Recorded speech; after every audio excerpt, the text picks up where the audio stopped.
Hey guys, Dr. Decks here. Today we're talking about essential tools for new homeowners. So congratulations, you just bought your first house. You're not super handy with hand tools, but what do I need around my house for just the most basic of maintenance? So this isn't for those ultra professional people. You probably already know all this stuff, but for some of you, maybe this is a new venture for you, and you might want to consider getting some of these things together for your new residence. All right, so before I get into it, please don't forget to click that subscribe button. We greatly appreciate it. Probably the first thing on my list that you're really gonna need is one of these. You're gonna move into your new home and it's gonna have bare walls, and you might need to put in a few fasteners here and there to hang some beautiful photographs of your family, or you might need to tack a nail or two into a certain place for hanging photographs, or possibly, you know, a little quick repair, a bump, a little nudge or something like that. So a basic hammer is always something nice to have. You don't have to buy one of our expensive hammers that we do tool reviews on. An $8 hammer from Home Depot will do the trick. You can punch plenty of holes in walls with it as well. Just be careful with it because sheetrock can break. Get yourself a hammer. Something else you might need, the most basic of tools, some kind of pliers. Could just be a regular set of pliers. These are adjustable, so you can make them bigger and smaller if you need to fit different size bolts, nuts, and possibly something that you need to loosen. Sometimes there's water leaks or things under the sink that need to be turned on or off. Pliers work really good for that, just for cinching things up and maybe getting you out of a sticky situation before you have to call that repairman in to fix a greater problem because you didn't have a pair of pliers to turn something on or off with. So definitely think about a pair of adjustable pliers. Along with adjustable pliers, this is called an adjustable wrench. I turn the little threads, this part right here, and it moves the head in and out. If you don't know the size of the fastener that you need, sometimes an adjustable wrench is invaluable in making sure that you get that around that part or that nut or bolt, or whatever it is that you're trying to cinch or loosen or tighten, depending on what it is. It could be inside, it could be outside. You just don't know. I've used these to turn off water mains before. By tightening this down, there's a little valve that has an on and off, and you gotta cinch down on it, and then you would take a screwdriver through here, and you'd be able to turn your gas main on or off. You might be able to turn your water main on or off. Having a simple adjustable wrench like this, very valuable.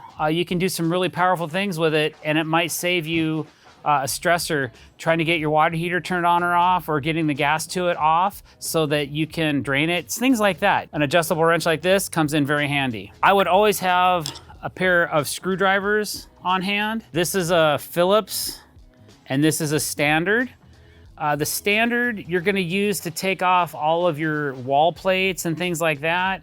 You use them quite often for those kind of things. Plus anything that may come your way that it's not in a Phillips configuration. You can use this to pry open paint can lids and things like that as well. You can use it to pry on all kinds of stuff. You can also use it for scraping. Phillips, I mean, it's one of the most used screwdrivers on the market. This is the first screwdriver I lose, followed quickly by this one.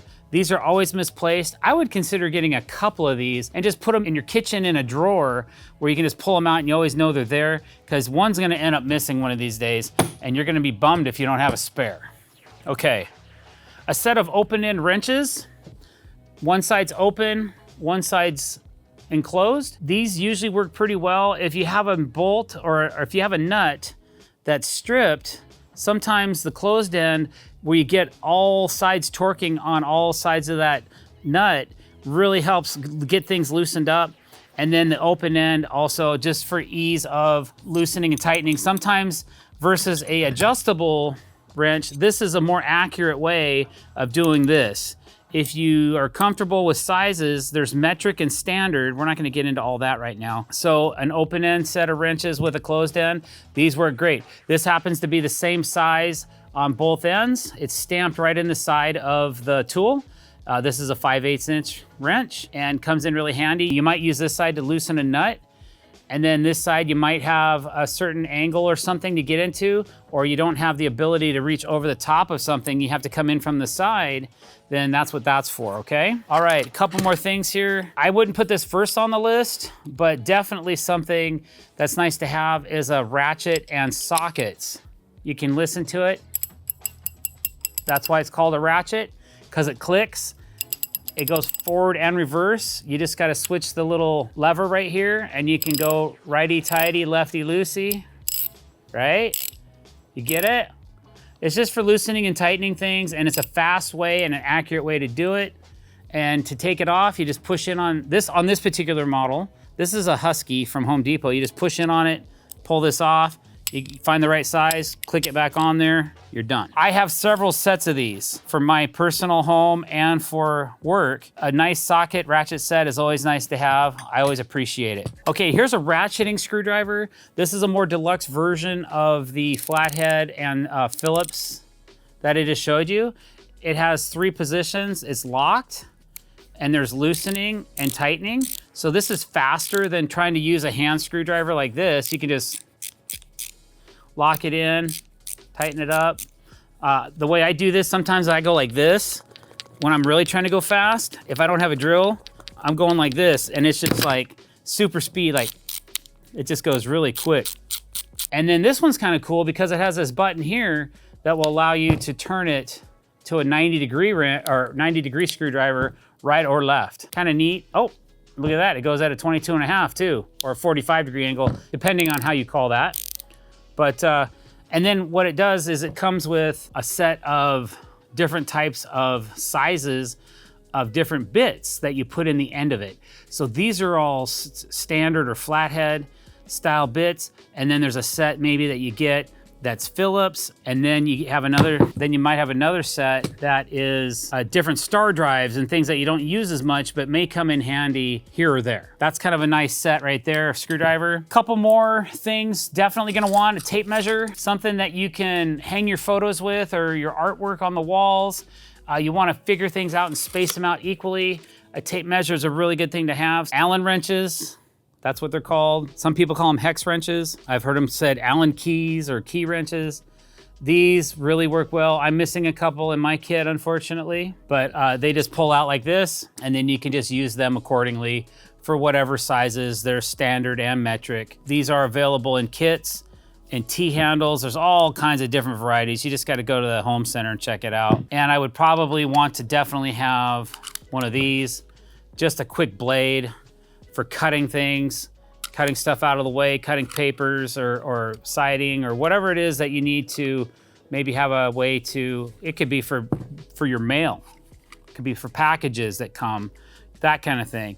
But it just takes a standard razor blade. You can buy those in 10 packs or 50 packs if you want at the home center as well. That's that. One more thing that may come in handy around your house is a simple torpedo level. This is just make sure that things are plumb so that when you're looking at them, you're like, oh, hey, that photo's off, or why does that not seem like it's sitting straight? Well, you just put that little bubble right in the middle of those 2 lines, and then you know that it's gonna look pretty nice when you're done. They do that horizontally and vertically. And there's also on this particular one, an angle. If you're trying to get a certain angle on a wall, you can turn it to whatever angle that is. There you go. Maybe a staircase or something like that. You're doing some work on your stairs and you need to know what the angle is or something like that. That's what's kind of cool. These are like an angle finder part of the level. So there's all kinds of different torpedo levels out there, but you can just pick up a standard one or maybe get a little bit of a deluxe one. Treat yourself to something nice once in a while. Okay, so everything I've shown you today, except for this level, you can also buy in kit form, okay? And that's what I would recommend you do. So instead of purchasing all these tools individually, they all can come in a kit and you'll get a much better price than if you were to purchase these things alone. So not only did all this stuff come in this kit, there's also all the wrenches and the sockets, different sizes for different areas in your home. Maybe if you have a smaller fastener, maybe you have a larger one. And it all goes nestled together inside this kit. Now this particular kit I had in my motor home and it worked wonders. I use this quite a bit. I used it so much that I actually wore out one of the snaps that that lock it together. Both of mine broke on the bottom because I was using it so much. So it's a great way to keep everything organized. I was really happy with this particular one I got at Home Depot, and I think I only paid like $80 for it, for the whole thing. You know, if you watch out, you can probably get one on sale. Depends what you're looking for. But this is just a real basic kit. I think the only thing I'm missing out of this now is a pair of pliers that go right here. I have no idea where they are. You know, you can always go get a replacement pair of pliers for $5 or $6 at the home center, and then your kit will be complete again. Whoop. So the only bummer is when you lose those locking tabs, then this can fling open and your tools go flying everywhere. So that's why you kind of want to make sure they're nestled in here before you shut it down. But there you go, guys. My suggestion for all you new homeowners out there, congratulations on that new house, and hope this helps somebody out there. If it helped you, please don't forget to click that subscribe button and leave a comment below and let me know what you thought of this video. Let me know your homeowners stories, maybe your nightmare, maybe it was something good. Give us a note, let us know how we're doing here. Thanks for watching this video. Have a great day.